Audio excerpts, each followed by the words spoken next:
What is going on, my Super Sandwiches? Ramstyle here, and today I'm joined by Geekdom for some Dragon Ball Super Talk. It's been a while since I did a discussion. I like to do discussions here and there when major stuff happens. And in case you guys might have missed it in the past day, we got somewhat of a reveal. Leave now if you don't want to know what that reveal was, although it technically doesn't count as a spoiler because it's just a character reveal, but to some it might be deemed as a spoiler, so just kind of walk away now. Alright, so Geekdom, we'll start talking about this now. Geekdom. In yesterday's V-Jump leak, we got our first look at a non-god or a non-Beerus Champa god from another universe. A new god of destruction. Correct. And he comes from what, Norse mythology? Is that what you call it? Well, he looks like, I mean, we don't really know, but he's got the long beard, he's got the long hair. He resembles kind of like a Thor type of a dwarf, you know, elvish, dwarfish type people. Right. So yeah, I'm not a theological genius here, but I do believe that is from Norse mythology. Yeah. Right. And also, according to the scan yesterday, I don't think either of us mentioned this. I don't know if you did another video about this or not yet, but according to the scan, only 10 universes are going to participate instead of all 12. Now, I had a quick theory I want to toss out there. Yeah. I think what's going to happen is one of the gods or one of the universes representatives, for whatever reason, they're not going to make it.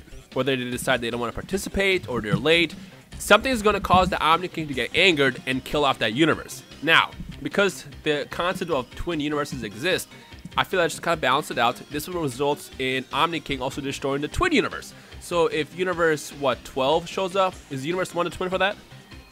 1 and 12 are linked, if that's what you're talking about. Okay, yeah. So let's say universe 12 is the one that he destroys. Yeah. He will destroy universe 1 as well because it's a twin universe. Unless the rule says if one goes, another one goes. I don't really know. But I feel like what's going to happen is this is just a complete guess that he's going to destroy one and then lead to destroying the other one. And because of that, there's going to be only 10 participating.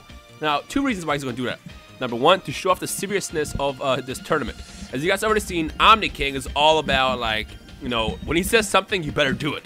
We've seen him destroy universes in the past, and according to the last arc, there were 18 universes at some point, and the Omni King just wiped them all out just for the blink of an eye. And of course, we saw this with our own eyes when he destroyed the future Trunks universe, when he destroyed Zamasu and all that stuff. So he's very serious when it comes to that. So that's just a complete guess as to why only 10 participating, or for all we know, maybe the last two just decided to just stay out for whatever reason. I don't really know, but I want to kind of toss it out there. Now, as far as and we should specify real quick that just because the universes are twins does not mean that if one dies, the other one automatically dies. We have to specify that because, you know, in real life, if you have like a twin sister or a twin brother, if one of them dies, the other one doesn't just automatically die. They are linked like that. Yeah. So if Champa dies, doesn't mean Beerus will die. So we don't really know. Again, we don't really know why there's only 10 competing.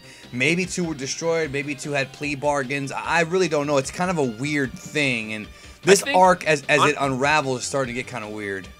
Honestly, just for story purposes and the seriousness of the Omni King to show like how much of a dick he can be, the best way to do it is to have one act out and he just destroys both, just to show like, hey, look, I'm not playing. Or maybe he destroys one and then the other Omni King goes, because there's 2 Omni Kings. He goes, that looks like fun. Boom, blows up the other one. That's also a good way to start. Either way, by starting off this tournament of destroying one, it shows everybody like, yo, y'all better bring your A game because we're gonna destroy everything if you guys don't, you know, do what you're told.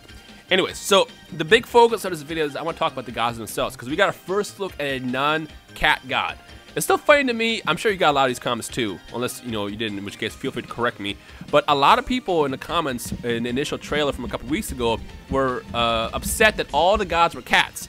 And the only reason why people thought they were all cats is because in the initial teaser they showed off Beerus and Champa in their outfits, and for some reason people thought those were other gods, but it's clearly Beerus and Champa. But they do wear similar clothes, as far as like, you know, with that god symbol. They do have that symbolism. Right. Well, either way, we know all the other gods are not going to be cats because we got the reveal of the dwarf yesterday. And by the way, I love that design. I love the fact that it's a different mythology. Now, initially, my theory was going to be that every single deity for god destructions were going to be some form of Egyptian god. But there's so many of them, it'll be hard to choose which ones. And actually, I remember I was recording a video, I got done exporting it, and I never uploaded it. I just kind of scrapped it. Spent 3 hours in the video, and then you just kind of scrap it. It happens all the time. I'm sure it happens that happened to me twice already, yeah. It sucks. But I'm glad it didn't, because we got the reveal of the beard god, so my theory would have been wrong. What I like about this is I feel like Toriyama is going to be grabbing for not just Egyptian gods, but from other mythologies. Greek mythology, Egyptian mythology, Norse, Roman, Celtic, whatever. So what I want to see from you guys is what other mythologies would you like to see Toriyama kind of toss in there, and like what would those gods look like? So I kind of want this to be an open discussion for you guys to kind of talk about the gods themselves, and also feel free to add the personalities as well. Let me ask you a question, Geekdom. Do you think that gods should use weapons in any way? I don't think they need to, man. If they're gods of destruction, they are obviously strong enough to destroy. Now, right. I will say this, though. The angels that are accompanying them, that's another thing we could talk about, too, is how the angels do appear to be all very much alike, probably the same race, could all be children of the great priest. They could all be. Right. But no, I think that they have the angels have the staff, but the staff is not really used for combat. I mean, whenever we see the Google stick. The Google stick or the selfie stick, we never see him use that stick to, like, you know, fight someone. We always see him, like, you know, creating stuff, showing holograms. I want to toss out this. In Dragon Ball Fusions, Vados does use a stick to blast. She has that attack. Just want to toss it out there randomly. But that's a game, though. That's a game.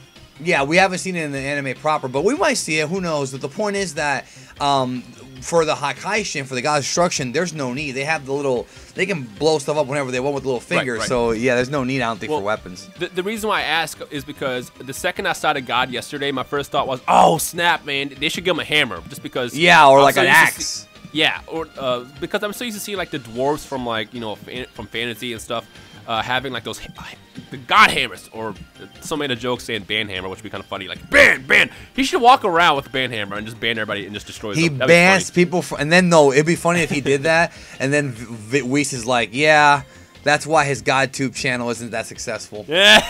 That would be great, man. That's funny, yeah.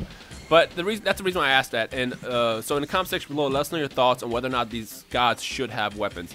The other thing I want to say, as far as what I'm hoping to see from the other gods, is I want to see a female god. I want to see a representative from the female side. I mean, obviously, when we first saw Vados, she was a badass because it's basically Whis, just but in female format. And actually, in fact, I will admit, I like Vados a lot more than Whis.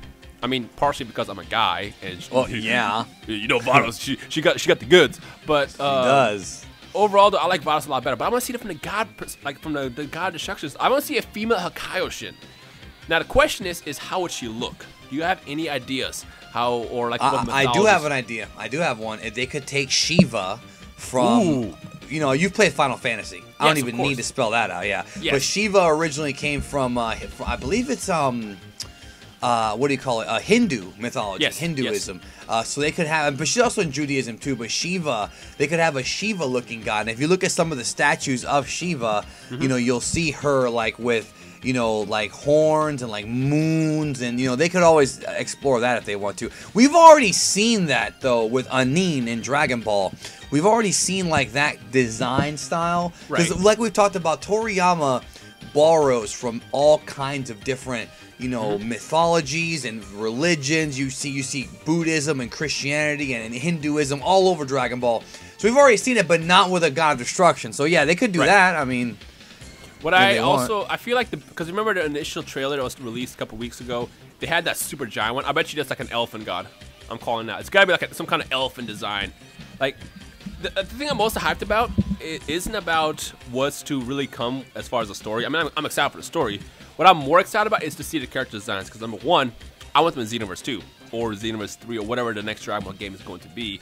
But two, I just want to see what they look like and like what the concept is, because I remember the very first time Beerus was revealed in Battle of the Gods. I will never forget, the internet had a shitstorm. It was a shitstorm. Excuse my language. Well, remember when I revealed Champa to you and you said, "Holy shit, it's Fat Beerus." Yeah, it's Fat Beerus. I liked them though. The thing is, when Beerus was first revealed, I remember the majority of the comments I read were all like, "Oh, it's just basically a Pokemon. Like, for real? Like, is that the direction Toriyama was going?"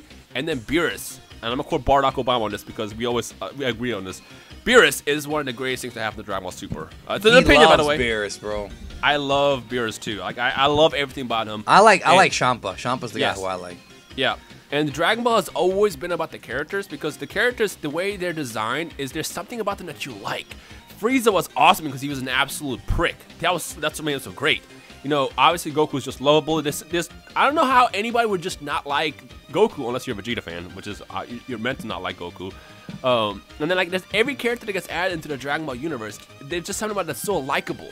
And the fact that we're about to get a handful of Gods of Destructions, basically that are, you know, hopefully going to be in the same realm as Beerus as far as likability, I'm excited about that the most. So, well, I'm excited at the fact that they're not all cats and they're actually going to look different and unique, and I like it. The only thing that I'm a little concerned about, or whatever, not concerned, but more kind of bummed out, is that we may never see them fight. Like, we still haven't seen Champa at his full potential yet. We haven't seen Beerus at his full potential either. And I'm like, well, how long are they going to drag this on? Like, are we ever going to see these guys fight for real? Right. That's why I'm excited about hopefully seeing them in the games. Because if we can't see them fight in the show, at least we can see them fight in the games. I mean, better than nothing at that point. But yeah, Xenoverse 3, whenever that comes out, maybe 2018 or 2019. 2019 probably, That's going to have a crap load of characters, brother. But don't forget, we still have DLC 3 and 4, which haven't even started development yet. DLC 2, I believe, is getting ready to get finished as the time I was recording this. It's going to come out in February, yes. And then DLC 3 and 4. 3 will most likely be Zamasu and Trunks stuff. And Vegeta Blue. And Vegeta Blue, yeah. And then unless they just release it in a different... I don't really know what their release schedule is in that. But DLC 4, I feel like it has big potential to be from the God arc. Now remember, this arc is starting in February, and until there's actual material to go off of, Bandai can't build blindly. They need to have designs. They need to have like ideas. They need to have that because they don't get that information until it's out and released. Because Toei and, you know, the entire Bird Studios, everybody who's part of Dragon Ball stuff, they're very secretive about that stuff. I don't think people understand that they don't send secret information like that to people like Bandai. Even though you might have an NDA and stuff like that, that's how stuff leaks. And I don't know if you guys noticed, but stuff doesn't actually leak in the anime world. Well, sort of does. V-Jump leaks, but doesn't count. But like stuff never leaks ahead of time. That's why when you see those bullshit websites, don't believe them. Yeah, exactly. If you ever see like a YouTube channel, and we've done it before too, but you know, if you say Dragon Ball Super leaks, it's not technically a leak. It's actually promotional material. Yes, there have been leaks, but very, very rarely. It's very rarely. Yeah. So overall, though, in the comment section below, just kind of let us know your thoughts and expectations of all the gods. What mythologies you'd like to see, male, female, gender, weapons, anything you want to see out of them as far as stories, backstories. This is your chance to kind of like predict stuff. I want everybody who's watching to predict stuff. Drop it in the comments, and then after we get them revealed, come back to this video in a couple months and see how close you are, because it's always fun to predict stuff. Now, the last thing I want to mention is, and the only reason I'm saying this is because I really want to see this man do this. My buddy Jadentastic. I convinced him. I convinced him that if he breaks 100,000 subscribers by the end of January, today is January 18th of us recording this.